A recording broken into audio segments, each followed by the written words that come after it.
আমি আলাদা করে সম্বোধন করছি না। শুভ সন্ধ্যা।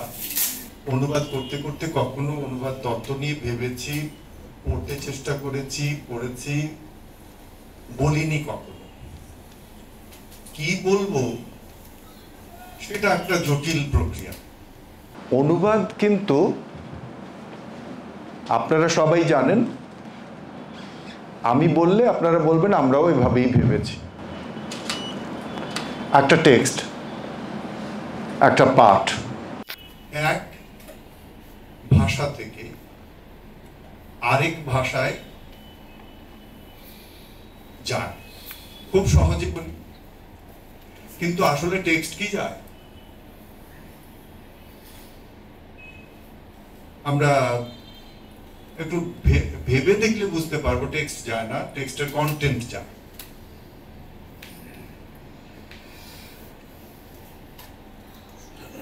অনুবাদতাত্ত্বিকরা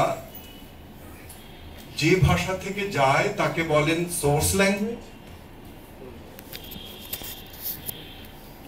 এবং যে ভাষাতে যায় তাকে বলেন টার্গেট ল্যাঙ্গুয়েজ। মিডিয়েটর থাকেন অনুবাদক।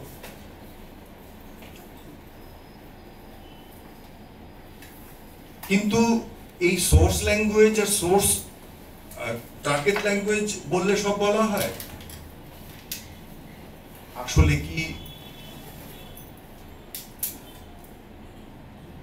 ল্যাঙ্গুয়েজ না কালচার? কি চাই? এই ক্ষেত্রে আমি নিজে অনুবাদকে যেভাবে ভাগ করি, স্পষ্টত ভাগ করি, সভ্যতা কেন্দ্রিক অনুবাদ আর সংস্কৃতি কেন্দ্রিক অনুবাদ, এই দুভাগে আমি ভাগ করতে চাই।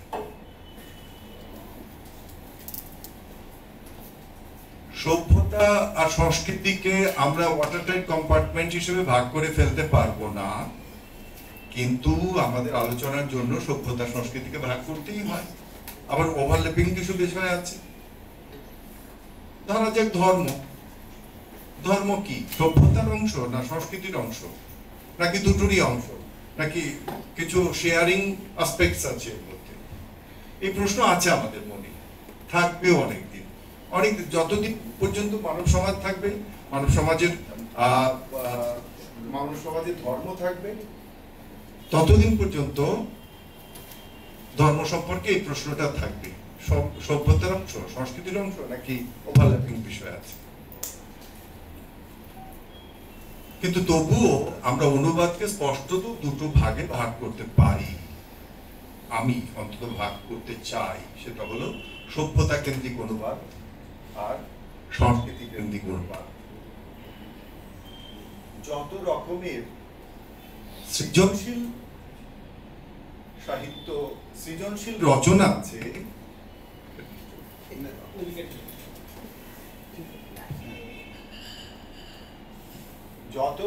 যত রকমের সৃজনশীল রচনা আছে, কবিতা, ফিকশন, আমি কি খালি গলায় বলবো? কবিতা, ফিকশন বা অন্য কিছু,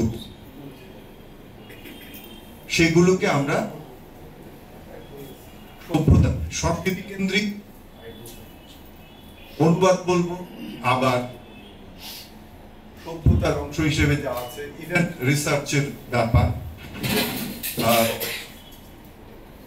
চিকিৎসা বিজ্ঞান বলি, পদার্থ বিজ্ঞান বলি, রসায়ন শাস্ত্র বলি, অর্থাৎ বিজ্ঞান, স্বাস্থ্য যা কিছু আছে সভ্যতা কেন্দ্রিক অনুবাদের মধ্যে আমি দেখতে চাই। এবং এর মধ্যে আমরা আরেকটা জিনিস বলতে চাই, এই অনুবাদ কেন মানুষ করলো? মানুষের স্বভাবের একটা বড় ব্যাপার কিন্তু অ্যাচিভ করা।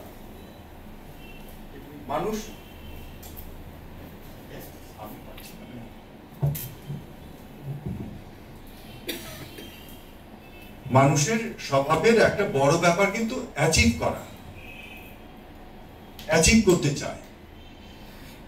করতে চায় সভ্যতার অন্য জায়গার অংশগুলো, ভৌগোলিকভাবে অন্য জায়গার অংশগুলো, সাংস্কৃতিকভাবে অন্য জায়গার অংশগুলো, অর্থাৎ অন্য জাতির, অন্য গোষ্ঠীর সবকিছু আমি চাই আমারও যেন হয়, এইটা কিন্তু অধিকার থেকে। আমি ব্যক্তিগতভাবে মনে করি মানব সভ্যতার যা কিছু আছে তা সব আমার। আমি ব্যক্তিগতভাবে মনে করি আমার ইংরেজি সাহিত্যে যেটুকুন অধিকার তার চেয়ে আবার হিন্দি সাহিত্যে আমার একটু বেশি অধিকার, উর্দু সাহিত্যে আমার একটু বেশি অধিকার, কারণ আমার কাছের, আমার ইস্টের। আমি ইস্ট ওয়েস্ট তত্ত্ব ভীষণভাবে মানি। আমি ওয়েস্টের কাছে ঋণ স্বীকার করেও ওয়েস্টের আগ্রাসী মনোভাবের বিরোধিতা করি। তো মানুষ সভ্যতাকে অর্জন করতে চেয়েছে, সংস্কৃতিকে অর্জন করতে চেয়েছে, অন্যের সংস্কৃতিকে অর্জন করতে চেয়েছে। সেই জন্য একেবারে আদিকাল থেকে ব্যাবিলনিয়ান টেক্সট গুলো অনুবাদের ভেতর দিয়ে কিন্তু অনুবাদ শুরু হয়ে গেছে। মানুষ কূটনীতির জন্য অনুবাদ করেছে, মানুষ জ্ঞান অর্জনের জন্য অনুবাদ করেছে এবং সংস্কৃতির মেলবন্ধন তৈরি করার জন্য অনুবাদ করেছে। এখন আরেকটা টার্ম আছে, অনুবাদ ন্যাচুরালি দু রকম। আমরা মূলত লিখিত অনুবাদ, রিটেন ট্রান্সলেশনের কথা বলবো, কিন্তু তার আগে ওরাল ট্রান্সলেশনটাকে আমরা একটু আলাদা করে ফেলতে চাই। Oral translation interpreting, not interpretation, interpreting. আমরা প্রায়ই দেখি রাজনেতারা যখন বসেন বিভিন্ন দেশে, যারা অন্যের ভাষা জানেন না বা মাঝখানের একটা ভাষাও জানেন না, অথবা অধিকরত রকম ভাবে ন্যাশনালিস্ট, তারা তাদের পাশে একটু পেছনে দুজনকে রাখেন যারা বলবার সঙ্গে সঙ্গে অনুবাদ করে অন্যজনকে শোনাচ্ছে। এটাকে বলা হয় ইন্টারপ্রেটিং। তো এইটা কিন্তু মূল অনুবাদের সঙ্গে এর তফাৎ আছে। তফাৎটা হলো, একে দেখবেন যে এই অনুবাদের অংশটা মৌখিকভাবে তাৎক্ষণিকভাবে করতে হয় এবং সমগ্র টেক্সট একসঙ্গে অনুবাদকের কাছে আসে না, বিট বাই বিট বা চাঙ্ক বাই চাঙ্ক আসে। একজন কথা বলছেন, অনুবাদ করে শোনাচ্ছেন, তিনি উত্তর দিচ্ছেন, অনুবাদ করে শোনাচ্ছেন, এরকম করে চলে।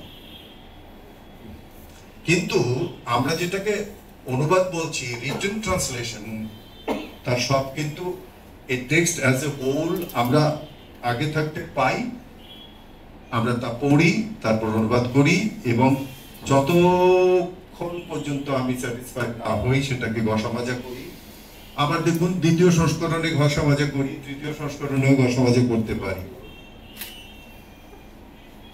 ফলে ওটা একটা পেশাদারি ব্যাপার, কিন্তু এটাকে আমরা ঠিক অনুবাদের মধ্যে ফেলছি না, ইন্টারপ্রিটিংকে। আরেকটা সুবিধা এবং অসুবিধা আছে ইন্টারপ্রেটিং এর ক্ষেত্রে। both the author and the addressee সামনে থাকে। অনুবাদের ক্ষেত্রে সেটা কিন্তু থাকে না। টেক্সট আমরা পাই, অ্যাড্রেসিও থাকেন না, অথরও থাকেন না। আর এই অনুবাদ তত্ত্বের দিক থেকে এই অনুবাদকে একদম অনুবাদের মধ্যে ফেলা হয়নি, ছোট করে দেখা নয়, জাস্ট ক্লাসিফাই করা, আলাদা করে রাখা হয়েছে ইন্টারপ্রেটিং। এটাও বড় গুণ। মানে ডোনাল্ড ট্রাম্প কি বলছেন তার সঙ্গে সঙ্গে ট্রান্সলেট করে মোদিজিকে বলা হচ্ছে, মোদিজি যা বলছেন তার সঙ্গে সঙ্গে ট্রান্সলেট করে, আমি জানি না মোদিজির সঙ্গে ইন্টারপ্রেটার থাকেন কিনা, মানে যে কোনো রাষ্ট্রনায়কের কথা বলছি আর কি। আমি ওদের মিটিং দেখিনি আর কি। তো একজন রাষ্ট্রনায়ক কত রকমের কথা বলতে পারেন, কত ডেপথের কথা বলতে পারেন, কত অতি সম্প্রতি দেখলাম জেলেনস্কির সাথে ট্রাম্প সাহেবের বৈঠকে কত উত্তেজক কথা হচ্ছে, সেগুলো সঙ্গে সঙ্গে অনুবাদ করে দিতে হয়, আবার সঙ্গে সঙ্গে শুনে আবার অনুবাদ করে দিতে হয়। ফলে এটাকে ছোট করে দেখা নয়, এটা একটা স্কিলের ব্যাপার আছে, কিন্তু এটাকে আলাদা করা হচ্ছে, ক্লাসিফাই করা হচ্ছে। এবার আমরা রিটেন ট্রান্সলেশনের দিকে চলে যাব। রিটেন ট্রান্সলেশন কেন করা হয়? রিটেন ট্রান্সলেশন করা হয় একটা জিনিস মেনে, সেটা হলো ডিফারেন্স। ডিফারেন্সটা কি? Culture to culture difference. এই অনুবাদতাত্ত্বিকদের এই বিষয়টাতে আমি খুব নারাজ। মানব সভ্যতার, মানব সংস্কৃতির কোনো কিছুতে ডিফারেন্স আছে বলে আমার মনে হয় না। আছে ডাইভার্সিটি। ভারতবর্ষের এতগুলো সংস্কৃতি আছে আলাদা আলাদা করে যদি দেখি, কিন্তু ভারতীয় সংস্কৃতি বলে একটা ব্যাপার আছে। ফলে আমরা যদি ডাইভার্সিটি বলি, তাহলে এই বিষয়টাকে আমরা ধরতে পারি ভালো করে। ডাইভার্সিটির সঙ্গে আরেকটা শব্দ এসে যায়, ইউনিটি। আমরা বারবার মানব জাতির ইউনিটির কথা বলি। যা হোক, ডিফারেন্স অথবা ডাইভার্সিটি যাই বলি না কেন, আমরা যখন একটা সংস্কৃতির সঙ্গে আরেকটা সংস্কৃতিতে বড় অমিল বা ছোট অমিল দেখতে পাই, আমরা সেলুট করি, আমরা মাথা নত করে সেই সংস্কৃতির বিষয়টিকে, ভালো বিষয়টিকে আর আমাদের সংস্কৃতিতে আনতে চাই। এই জন্য অনুবাদ করি। এই অনুবাদ করার ক্ষেত্রে আমরা যখন সাংস্কৃতিক টেক্সট অনুবাদ করি, অর্থাৎ সাহিত্য, সৃজনশীল সাহিত্য, তখন আমরা অনেক আগে থেকেই কিন্তু এই বিতর্ক চলছে, সিসেরোর সময় থেকে এবং হোরেসের সময় থেকে এই বিতর্ক চলছে। সিসেরো, হোরেস প্রথম আপত্তি করেছিলেন ওয়ার্ড টু ওয়ার্ড ট্রান্সলেশন খুবই দুর্বল এবং খুবই বিকৃত ট্রান্সলেশন হতে বাধ্য।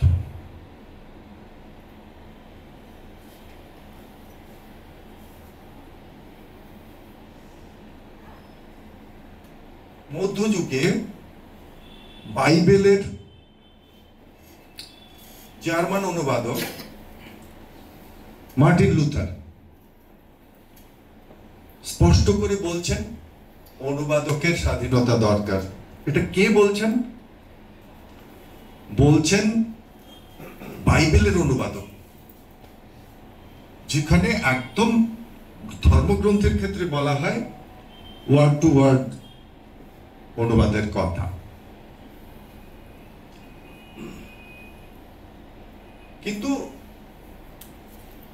এই ওয়ার্ড টু ওয়ার্ড অনুবাদের পাশাপাশি sense to sense, culture to culture অনুবাদের কথাই বারবার এসেছে, স্পেশালি সৃজনশীল সাহিত্যের ক্ষেত্রে। অর্থাৎ আমরা যেটা সাংস্কৃতিক অনুবাদ করি, সাংস্কৃতিক অনুবাদের ক্ষেত্রে সেন্স টু সেন্স অনুবাদ অসম্ভব জরুরি।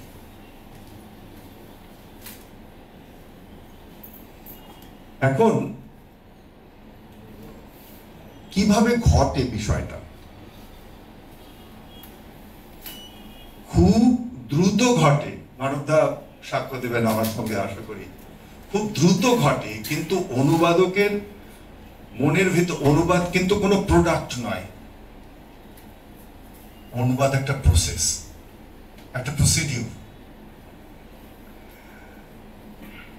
একটা টেক্সট অনুবাদক পড়েন,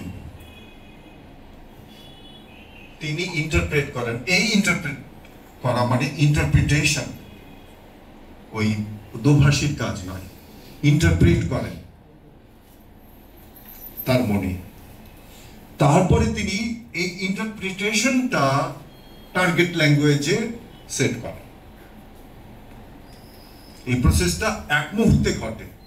প্রতিটি শব্দ অনুবাদের সময় কিন্তু এই ব্যাপারটি ঘটে।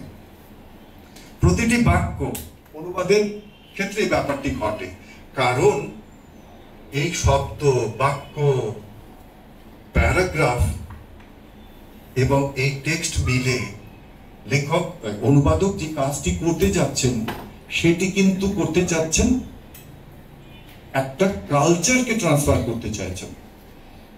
একটা ওয়ার্ড নয়, একটা বাক্য নয়, একটা প্যারাগ্রাফ নয়, একটা টেক্সট নয়, একটা কালচারকে অনুবাদ করতে চাইছেন।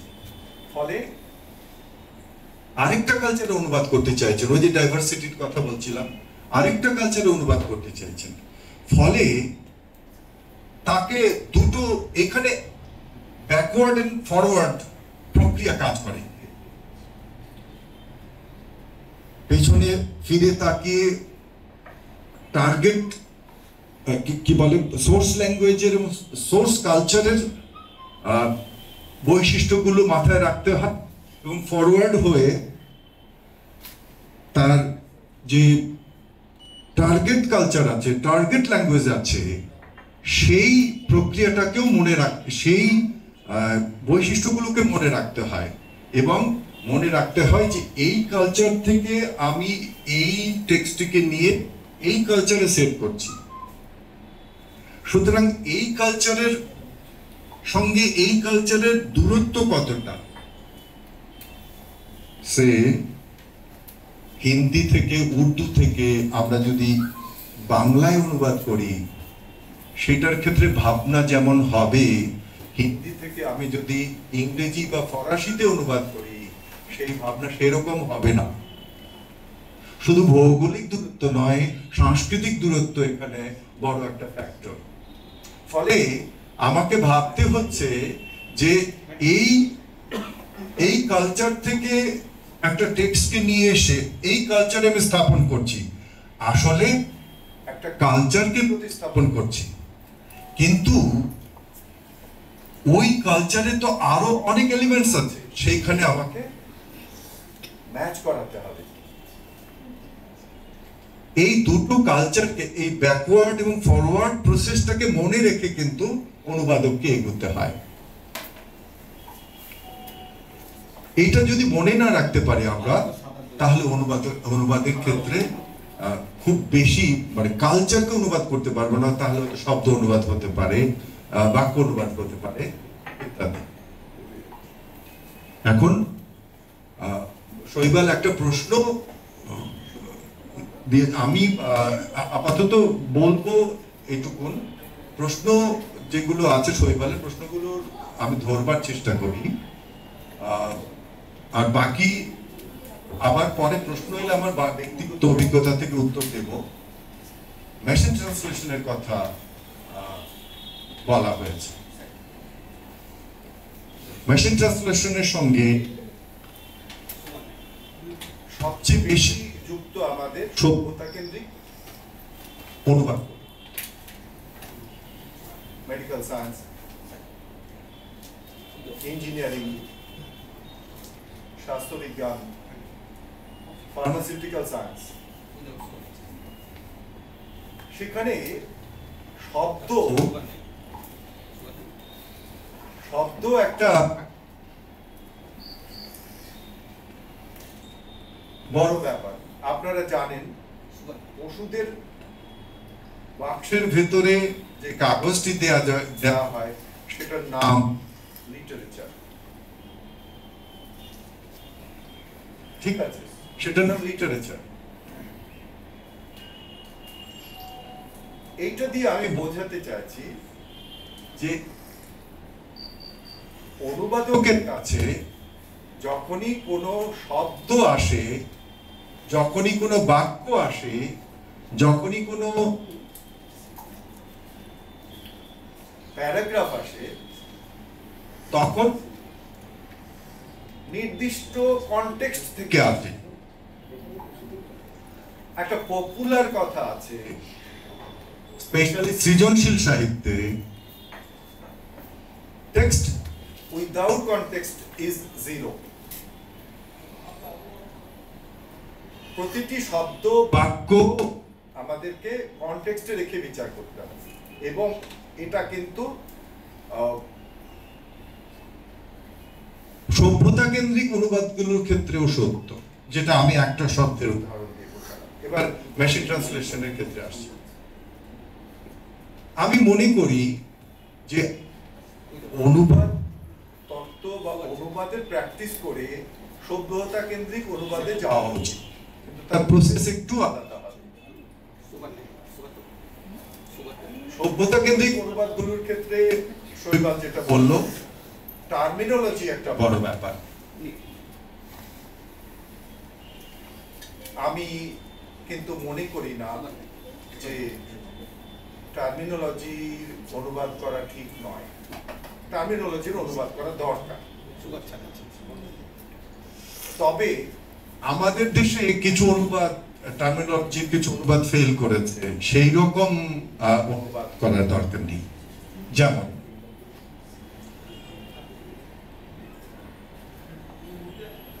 অক্সিজেনের অনুবাদ করা হয়েছিল দ্বি অম্লজান, দ্বি অম্লজান। কার্বন ডাই অক্সাইডের অনুবাদ করা হয়েছিল অঙ্গার দ্বি অম্লজ।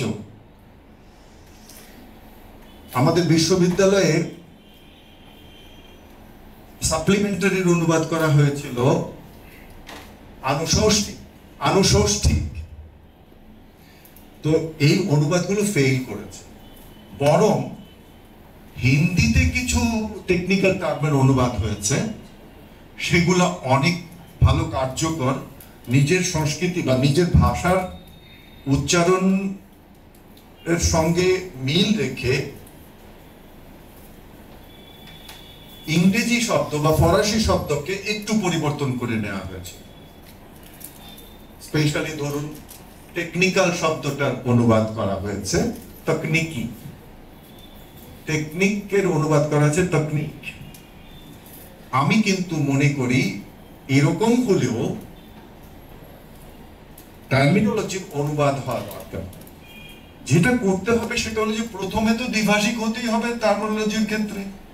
ধরা যাক আমি যদি একটা উদাহরণ নিচ্ছি, অঙ্গার দ্বি অম্লজ বলে আমি কার্বন ডাই অক্সাইড বোঝাতে চাই, তাহলে আমাকে ব্র্যাকেটে অনেক দিন পর্যন্ত কার্বন ডাই অক্সাইড লিখতে হবে, যদিও এত কঠিন টার্মিনোলজির পক্ষে আমি নই। এখন যারা ধরা যাক কেউ একজন পেশা হিসেবেই নিলেন মেডিসিনের অনুবাদ, মেডিসিনের লিটারেচার অনুবাদ করা, আমি আমার অভিজ্ঞতা থেকে পরামর্শ দেব যে তিনি অবশ্যই, তিনি বা তাদের সমিতি অবশ্যই সরকারকে, কর্তৃপক্ষকে, নিশ্চয়ই ফার্মাসিউটিক্যাল অ্যাসোসিয়েশন আছে এখানে, এইরকম কর্তৃপক্ষকে বা ফার্মাসিউটিক্যাল অথরিটি অফ ইন্ডিয়া এরকম কোন প্রতিষ্ঠান নিশ্চয়ই আছে, নাম অন্যরকম হতে পারে, তাদেরকে বারবার চাপ দিতে থাকবে যে আমাদের টার্মিনোলজি একটা বোর্ড এবং টার্মিনোলজি বই হওয়া উচিত। সেখানে আরো বড় পণ্ডিতরা বসে সেটা করবেন, এবং ফার্মাসিউটিক্যাল কেমিস্ট্রি লিটারেচার অনুবাদ একটা ভালো পেশা হতে পারে। আমি মনে করি যতদিন পর্যন্ত এই টার্মিনোলজি গুলো বাংলাতে, হিন্দিতে না আসছে, ততদিন পর্যন্ত নিজেরা মাথা খাটিয়ে অনুবাদ করবার সময় টার্ম বের করা এবং টার্ম বের করে সেটাকে প্রচলন করা, এবং প্যারান্থেসিসে ইংরেজিটা দিয়ে দেয়া, যতদিন পর্যন্ত টার্মিনোলজি বই কমপ্লিট না হবে। আর এই কমপ্লিশন বলে তো কিছু নেই, টার্মিনোলজি তো নতুন আসবে, ফলে নতুন নতুন করে আবিষ্কার করা, নতুন নতুন করে সংযুক্ত করা, সেটার একটা প্রয়োজন আছে। এবারে মেশিন ট্রান্সলেশনের কথা বলে আমি শেষ করব। মেশিন ট্রান্সলেশনে কিছু কাজ হচ্ছে, আমি বলবো না যে সব শুদ্ধ হচ্ছে, আমি বলবো না যে সব ভুল হচ্ছে। মেশিন ট্রান্সলেশনের ক্ষেত্রে মেশিন এরকম একটা স্টেটমেন্ট যদি আসে, মেশিন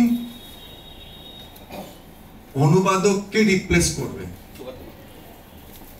আমি বলবো এটা এই মুহূর্তে সম্ভব নয়, খুব নিকট ভবিষ্যতেও সম্ভব নয়, আগামী 25-50 বছরও সম্ভব নয়। কেন আমি সেটা বলছি? যেটা শৈবাল বললো যে আর্কাইভ, ওটার একটা টেকনিক্যাল নাম আছে কর্পাস।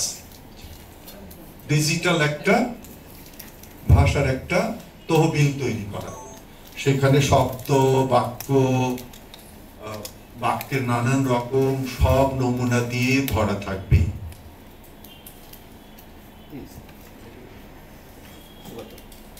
সেটা করা শেষ হলে তারপরে মেশিন ট্রান্সলেশনের কমপ্লিশন আসবে। কিন্তু ভাষা তো পরিবর্তিত হচ্ছে প্রতিদিন।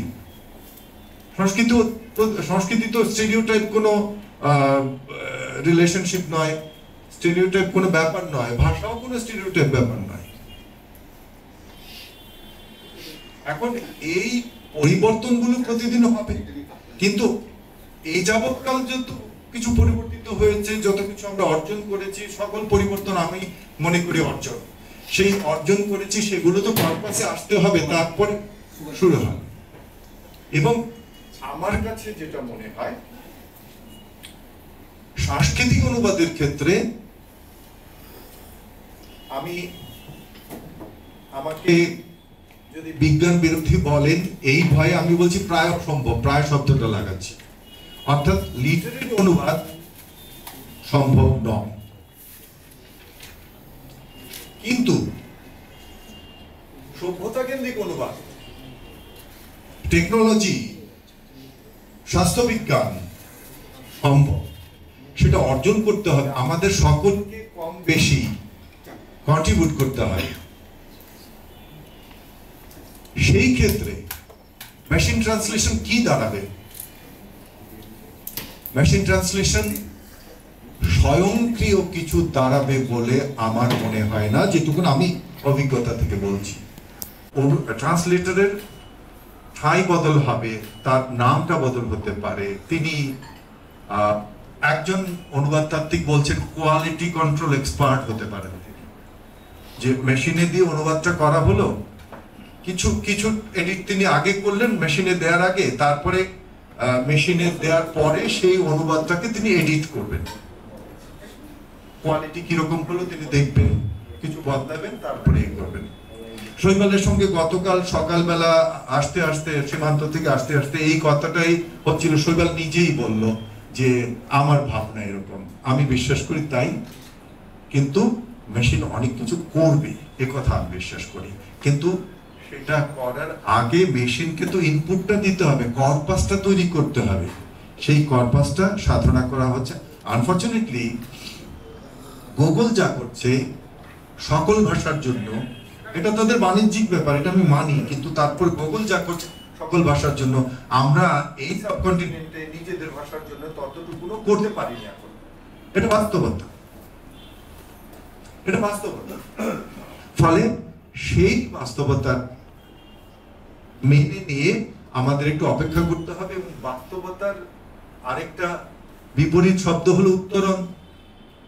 বাস্তবতার উত্তরণটা ঘটাতে হবে আমাদের অংশগ্রহণের মাধ্যমে। আমি আপাতত এখানে শেষ করছি। মেশিন লার্নিং দিয়ে স্যার শেষ করলেন। মেশিন লার্নিং এর ক্ষেত্রে একটা খুব উল্লেখযোগ্য অবজারভেশন আপনাদেরকে করতে বলবো। ইনফ্যাক্ট এখনো বসে বসেও আপনারা এই ব্যাপারটাকে দেখতে পারেন।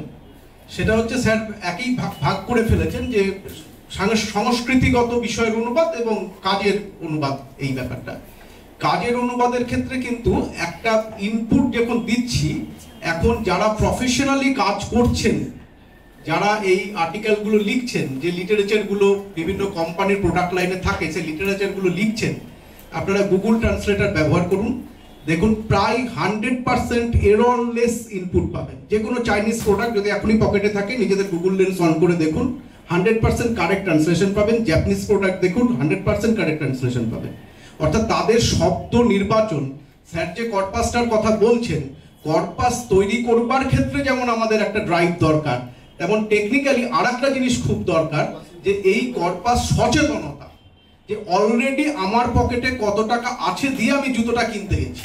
সুতরাং এই মুহূর্ত পর্যন্ত কিন্তু যদি টেকনিক্যালি আমার নিজস্ব ভাষার ইনপুটটা এই গুগল ফ্রেন্ডলি ভাবে, এই গুগল মানে মেশিন ট্রান্সলেশন ফ্রেন্ডলি ভাবে ইনপুট দিই, তার আউটপুট এখনই দেখুন আপনারা, যে কোনো কেউ যে কোনো প্রোডাক্টের স্ক্যান করুন, দেখুন খুব 100% আউটপুট কিন্তু এখান থেকে আসছে। সুতরাং এর কিন্তু একটা মানে যারা ব্যবহার করছি মেশিন ট্রান্সলেটর, সেটার ক্ষেত্রে কিন্তু কোন কোন ওয়ার্ড তারা নিচ্ছে, এই সচেতনতা কিন্তু যারা এই কন্টেন্ট রাইট করছি, কন্টেন্ট রাইটারদের কিন্তু এটা একটা খুব বড় ব্যাপার। আর টেকনিক্যাল ক্ষেত্রে স্যার মেডিকেল ইন্ডাস্ট্রিজের ক্ষেত্রে এটা খুব বড় কথা বলেছেন, কিন্তু মেডিকেল ইন্ডাস্ট্রিজের কিছু আলাদা সমস্যা হয়। ইনফ্যাক্ট একজন MRCP লন্ডনের একটা বই জীবককে নিয়ে তিনি লিখেছিলেন। জীবককে নিয়ে লেখা একটি বই আমার কাছে মানে একটা কনসালটেন্সির জন্য আসে। সেখানে তিনি মেডিসিনকে, আমাদের মডার্ন মেডিসিনকে 5th কলাম অফ মেডিসিন বলে তিনি উল্লেখ করছেন, চিকিৎসার 5ম স্তম্ভ। এবার এটা ট্রান্সলেট করতে গেলে কিন্তু টেকনিক্যালি মেডিকেল সায়েন্সের অনেকখানি জানা দরকার। প্রায় 5 ঘন্টার ক্লাস খ্যাপে খ্যাপে করবার পর একটা বাক্য আমি চয়েস করতে পেরেছিলাম যে এটাকে কিভাবে ট্রান্সলেট করা যেতে পারে। ফলে টেকনিক্যাল অ্যাসিস্ট্যান্ট, ইন্টারডিসিপ্লিনারি অ্যাসিস্ট্যান্টস, এটা কিন্তু আমাদের দুজন বিশ্ববিদ্যালয় খুব বড়, বারবার বলছি যে বিশ্ববিদ্যালয়ের মানুষগুলোকে ডাকার কারণই হচ্ছে যে তাদের ইমপ্লিমেন্টেশন অ্যাডভান্টেজ অনেকখানি। সুতরাং এই জায়গাটাকে যদি তারা তৈরি করে দেন তাহলে খুব ভালো হয়। আমরা মানবতার কাছে এবার তার দিকদর্শন শোনার জন্য উদ্গ্রীবভাবে পৌঁছে যাচ্ছি।